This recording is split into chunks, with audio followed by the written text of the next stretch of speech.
there you go. Thank you. Hey, Boris. Good to meet Hi, you. hi, me too. Hi, Brian. What inspired you to make Guns of Redemption, and how did the project come to life?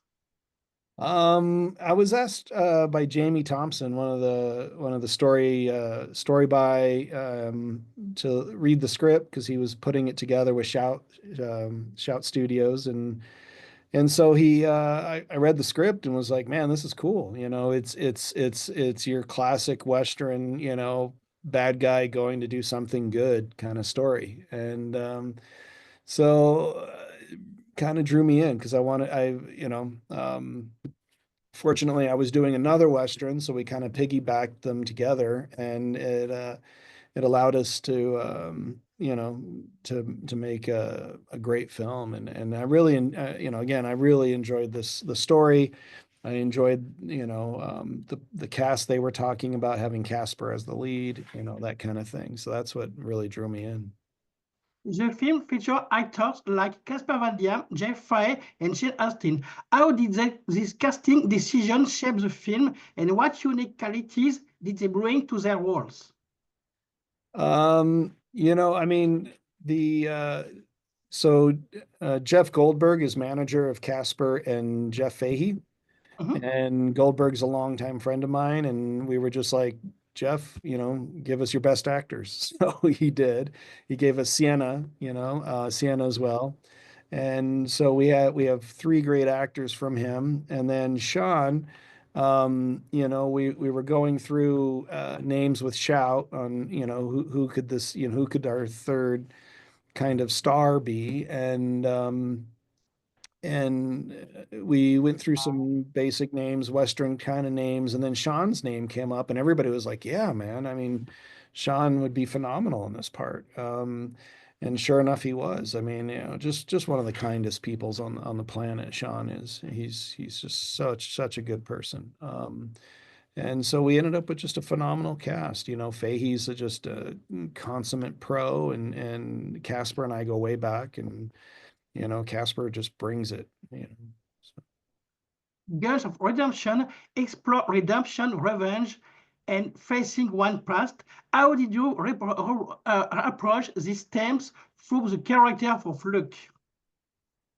um, I mean, Luke's story is complicated, right? I mean, it's one Mm. of these stories that, he's a bad guy. He belongs to the wrong team. He's Confederate, colonel in the Confederate Army, bad guy. I mean, very very easy. But, um, he at one point, in the beginning of the movie, you see that he has this kind of moment of awakening where he's like, things start to change for him, and he realizes, man, maybe I'm playing for the wrong team. And so, he starts searching out forgiveness and redemption in his life. And he starts helping Sean rebuild that church. And I feel like, that's something that anybody that's lived on earth, they've all made mistakes. We've all made mistakes in our life, and some are bigger and some are smaller than others, but we're always asking for forgiveness, and we're always looking for a little redemption. So I think that story with Casper is something people can really you know understand. you know What were some of the biggest challenges you faced while shooting this film, especially when it comes to action sequences and period accuracy? the some of the biggest things we dealt with was weather. We were shooting it in the spring, so it was tornado season. So we had tornadoes come near us. We had lightning and thunder, and we would have to stop shooting and seek shelter. We were shut down one day because of a state emergency. Those kind of things. That's what becomes very difficult when shooting a film on a tight schedule, tight budget, those type of things. So that's what makes it difficult. So you're constantly, having to move with the challenge. You have to be flexible. You have to, you might have to shoot the scene quicker than what you hoped for. So those are the challenging things. As far as period stuff goes, You know, it wasn't that hard to find period stuff in Kentucky because it's all there. The Civil War took place there. The battlefield where we actually shot was an old battlefield. I mean, that was where the Battle of Munfordville took place. You know, so that wasn't as nearly as difficult as it was trying to deal with the weather. You know, but it was, yeah. So I think, historical accuracy. We had a lot of historians that came out on set and helped us out with that. We had some guys that were historians from the Civil War era, and they were able to help us out. And it was that's the way we overcame those things. Nice. With Elliott Montello as a cinematographer, how did you work together to capture the essence of the Western genre visually? Elliott's a phenomenal artist. Mhm. Like really just he can draw and paint, and and that's one thing I wish I could draw and paint. So I draw with images, and with my movies I paint. But he can actually paint. He's traditionally an art director that has experience as a DP and has recently just directed his first feature. And so, and Elliot and I are really good friends. And so it was great to work with somebody who, was about the art of the film and really capturing beautiful shots and just making each frame as beautiful and epic as we could with the limitations we were dealing with. While working with Casper Van Dien before, how did your past collaboration influence your dynamic on this film? Casper and I are good friends. We've gone back, quite a ways now, and it was cool because we have a little bit of a shorthand. I know how Casper works. He knows how I work. We didn't have to worry a lot about those type of things, and so it really came down to it. And I think it helped out a lot because when you get into a film with a fresh actor, you each are kind of filling each other out. How do you work? How do I work? Are are we going to get along? Whereas that was already done and over with. Casper and I are great friends. We didn't need that moment. So it came down to just honesty and like, hey man, this is where, I want Luke to be as genuine and down to earth as possible and really put as much emotion behind this character as you can. And he's a broken man. And so Casper did that, and brought it to the table, and it was refreshing. Westerns have evolved over the years, with modern film often taken a greater or revisionist approach. How does Gun of Redemption fit into this new wave of Western films? Um, I feel like yeah, there is a resurgence of westerns right now, Mhm. with all the Sheridan universe, the Sheridaverse, whatever they call it. So I feel like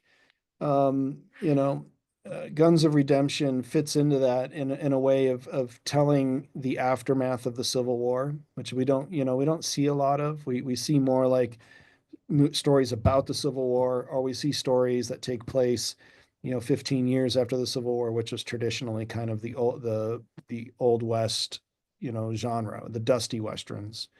This one fits, a year right after the Civil War, um, which was a super hard time in humanity, in the Americas, I would say, in the American lifestyle and American culture.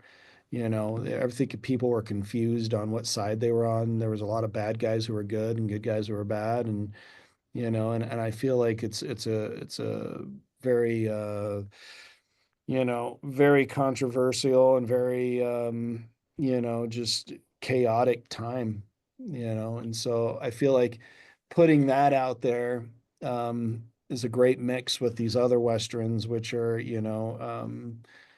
which are also just kind of feeding that kind of historically kind of, there was a time when you could legitimately do some bad things and potentially get away with it. And it was horrific. So, How you approach the film's score and soundtrack to enhance the emotional and action-driven moments? Can you say that one more time? Sorry, how did you approach the film's score, music, and soundtrack to enhance the emotional and action-driven moments? The music, Ah, I actually scored the movie myself. wow. You know, with you know, I going into it, I had some ideas on what I wanted. So I did some research online. I found kind of some classic, you know, I found these, you know, there's, you know, fortunately for these days, you know, there's just so much music and loops and things like that that you can purchase. And so when I went into the film, I went and did a bunch of research, and I found specific loops that I liked that actually fit the spaghetti western genre. You know, the whistle, you know, the certain sound effects. You know, and it's great because, you know, 20 years ago, you'd have to go make the sound effects, whereas now you just do some research, you pay $20 and you get to buy it, you know? So I went and searched out all these great sound effects that I used to love as a kid watching Sergio Leone films, you know, and then I took those sound effects and I mixed them into actual, you know, music that I created, the score and the sounds and things like that. And so, you know, we've got the great whistle and you've got the classic rattler and some of that stuff I used like real rattlesnakes, you know, for Bork. That's a rattlesnake sound that I kind of took and twisted a little bit to make it sound, you know, have a theme to it, you know. And so I was listening to that while I was filming it, and then once I actually got into the studio and started recording, it was very clear that I was kind of making this Peter and the Wolf, you know, where it was like I wanted the music to be have themes, you know, themes for each character. The script was written by Keith Merrill, an Academy Award-winning writer. What was it like working with him, and how did this writing shape the film's storytelling? Working with Keith was great. I mean, you know, I didn't have a lot of like direct action with him. I was given the script by Jamie Thompson, who worked directly with Keith. And then when I was given the script, you know, we had to initially it was a dusty Western. It was told in the Southwest. So we had to rewrite it for Kentucky. So I did a little touch on it as a director. I did my director's pass. I made it for Kentucky. And then we were you know, we wanted to make it to where it was sisters. Initially it was just one. It was Caitlin's character that was initially in the story just by herself. And Jamie and I talked and thought, man, it'd be much more interesting if it was sisters running together. And so we added the sisters into the movie or into the script. And but you know, wasn't real heavy-handed on Keith's scripts. I mean, Keith's a phenomenal writer, and he told a great story. And when he read what I'd done, he thought it was great and gave it a stamp of approval and said, "Go for it." So, And my last question, what do you hope audience will take away from Guns of Redemption? Do you see it as a purely entertainment, or do you hope it delivers a deeper emotional impact? you know, I mean, it's all entertainment, you know, to some level. But you know, I do hope that people walk away with, you know, a little bit of a you know, a little deeper impact on you know, that for you know, you can find redemption, you know, that you may have done something bad in your life, and hopefully it's not as bad as what Luke has done, but you've done bad things in your life, and you can seek forgiveness, you can seek repentance, and you know, eventually you know, start over again. Thank you, Brian. Have a good day. Bye-bye. Thank you, Boris. Take care. Thank you. Bye-bye.